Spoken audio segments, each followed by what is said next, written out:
Bom dia, eu estava meditando em Juízes a partir do capítulo 6 sobre um homem chamado Gideão e eu trouxe algo para compartilhar nesta manhã.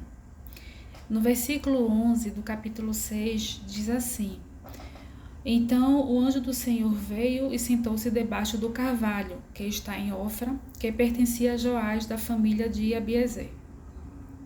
Gideão, filho de Joás, estava malhando trigo no lagar, para o pôr a salvo dos midianitas. Então o anjo do Senhor lhe apareceu e lhe disse: O Senhor está com você, homem valente. E aí a fala de Gideão aqui, né? Ah, meu Senhor, se o Senhor está conosco, por que nos aconteceu tudo isto? E onde estão todas as suas maravilhas que os nossos pais nos contaram?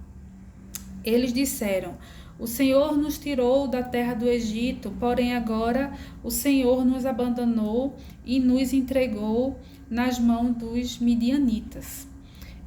Nesse contexto que o povo de Israel, né, estava vivendo, eles estavam sendo oprimidos por esse povo, né, chamado midianitas. Então, tudo que Israel semeava, os midianitas eles destruíam, né, e saqueavam os alimentos deles, né, gados, né. Então, quando o povo viveu durante 7 anos, né, nessa opressão, eles clamaram ao Senhor. Aqui no texto não fala que Gideão clamou ao Senhor, né? Aqui a gente pode perceber que os pensamentos de Gideão eram duvidosos, né, com relação a Deus.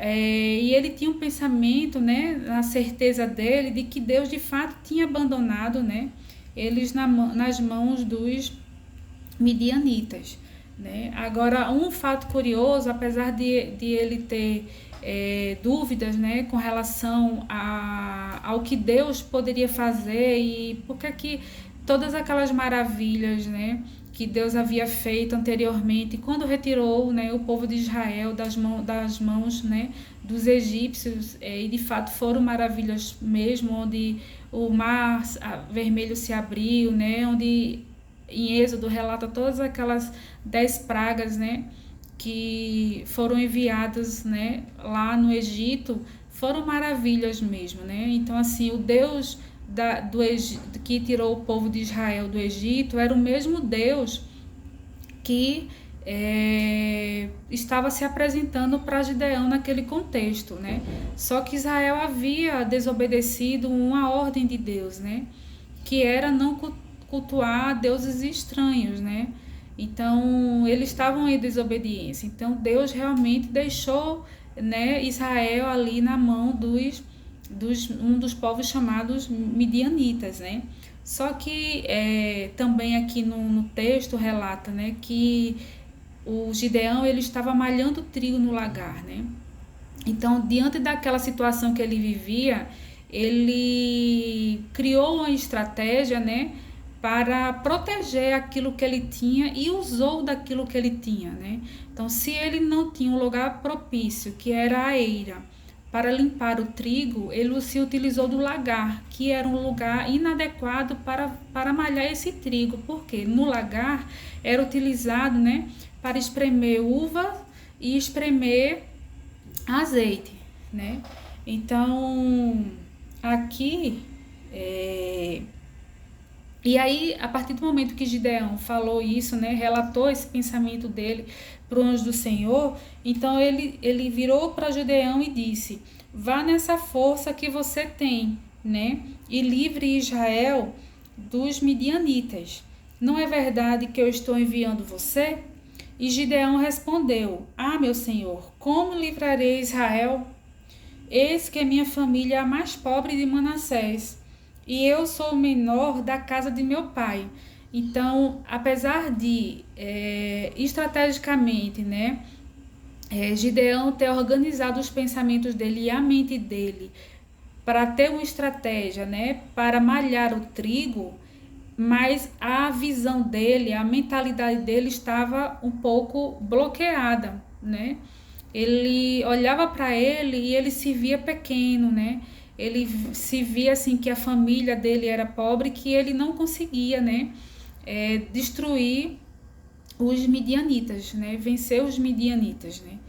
E muitas vezes nós estamos com a nossa mentalidade assim, quando pensamos em algum projeto, em algo novo, né? Vem à nossa mente, à nossa cabeça, pensamentos contrários àquela expectativa ou aquele sonho que nós estamos ali projetando, né?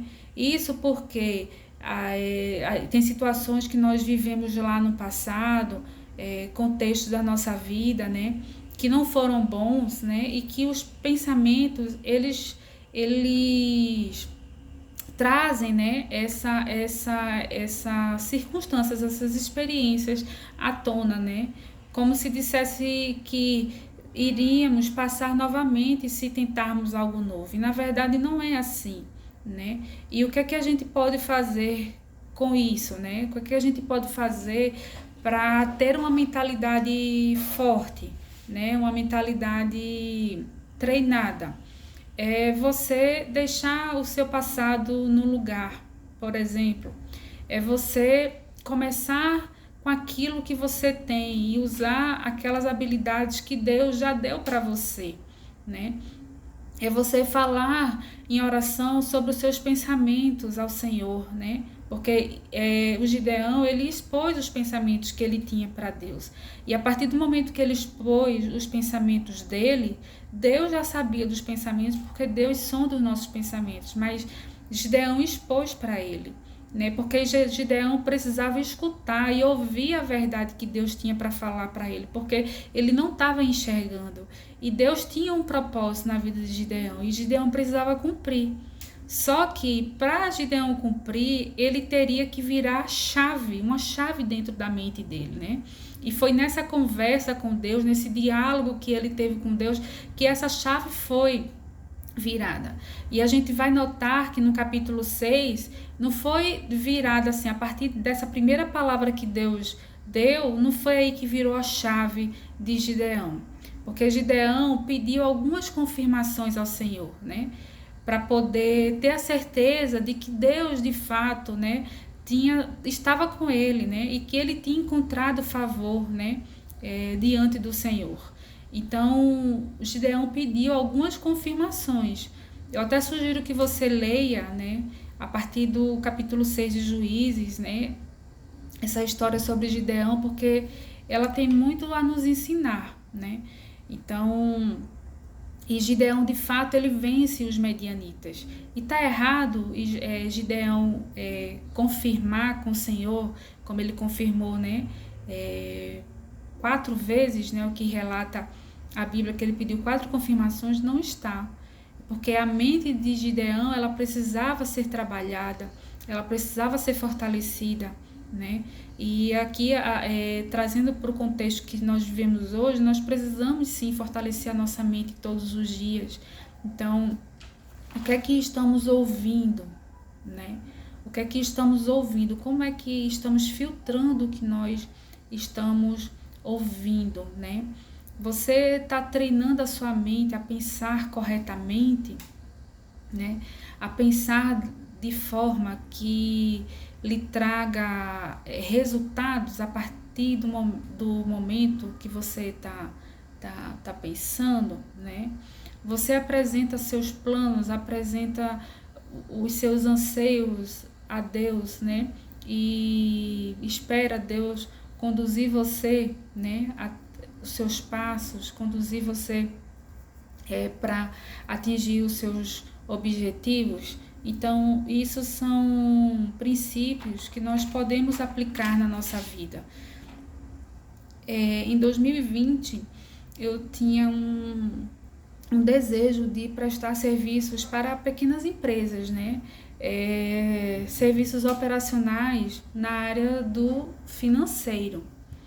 Então, eu estava meditando em 2 Reis, no capítulo 4, né? E aí eu li, né, todo o capítulo 4 e no capítulo 2 me chamou a atenção quando o profeta, né, perguntou a viúva: diga-me o que é que você tem em casa. Esse contexto era de uma viúva, né, em qual o marido dela tinha morrido há pouco tempo e ela estava passando por necessidades financeiras, né? Então, o profeta pergunta para ela. E eu estava meditando e eu ouvi, né, quando o Senhor me falou: comece com o que você tem. E aí eu pensei assim: eu só tenho uma ideia. E novamente eu escutei: comece com o que você tem. Então, rapidamente, eu fui, peguei um caderno e comecei a colocar lá um esboço, né, daquela minha ideia. No dia seguinte, eu voltei, né, para aquele esboço e comecei a melhorar aquela ideia. Então, fui introduzindo os métodos, né, os objetivos, né, que eu poderia alcançar, quais eram os tipos de serviços que eu poderia prestar, né, para essas pequenas empresas. E aí, uma amiga minha me convidou para tomar um café. E eu fui tomar um café com ela e durante a conversa ela me falou que ela tinha esse projeto e eu disse: eu também tenho. E aí nós marcamos, né, na semana seguinte para conversar sobre esse nosso projeto. E quando fomos, ela foi expor o dela e eu expus o meu, estavam muito assim alinhados, né, com nossos objetivos, ambos. Então, a partir dali, nós firmamos, né, uma parceria de começar esse novo negócio, né, nosso, né, de investir nisso. E alinhamos nossas expectativas desses dois projetos, transformamos esse em um, né, e a partir daí nós iniciamos. Uns meses depois, Deus abriu a primeira porta, né, e nós começamos a atuar. E para a segunda empresa, né, que Deus nos trouxe, demorou mais de um ano, né? E a minha amiga, ela queria desistir. E eu falei para ela: não, eu não vou desistir, porque eu recebi uma palavra. Ou seja, aquela palavra que eu recebi no meu quarto durante o momento de oração foi uma palavra que ela entrou no meu coração e ela passou a cultivar e a fortalecer a minha mentalidade. Então, no primeiro desafio que veio, né, que era o desafio de esperar, né, eu estava ali com a minha mentalidade fortalecida naquela palavra que Deus havia me dado, né? E a partir daquele momento de um ano, o Senhor começou a trazer as demais empresas, mas nós precisávamos daquele tempo de fato, porque tinha muitas coisas que a gente precisou realinhar, né? Passar pelo aquele processo, né? Entender muitas coisas, melhorar os processos, né? Para poder atender a novos clientes. Então, assim, se você tem uma ideia, você não desista. Você vá na sua força, na força que Gideão tinha de fato, né? Como Deus tinha falado para ele, realmente ele tinha uma força, ele era um homem valente, mas ele estava com os pensamentos contrários, né? Por causa das circunstâncias que ele estava vivendo, né? Só que a palavra de Deus, ela pode destravar a sua mente.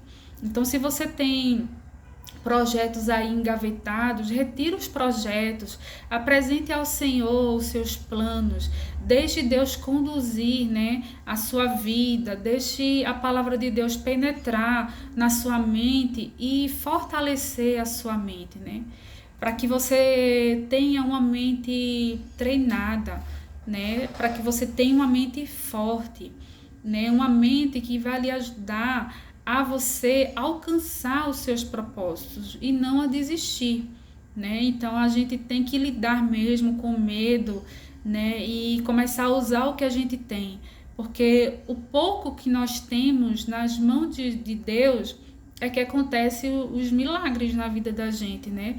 Então eu trouxe essa palavra para você nessa manhã de que não desista, porque Deus, ele pode fazer infinitamente mais, né?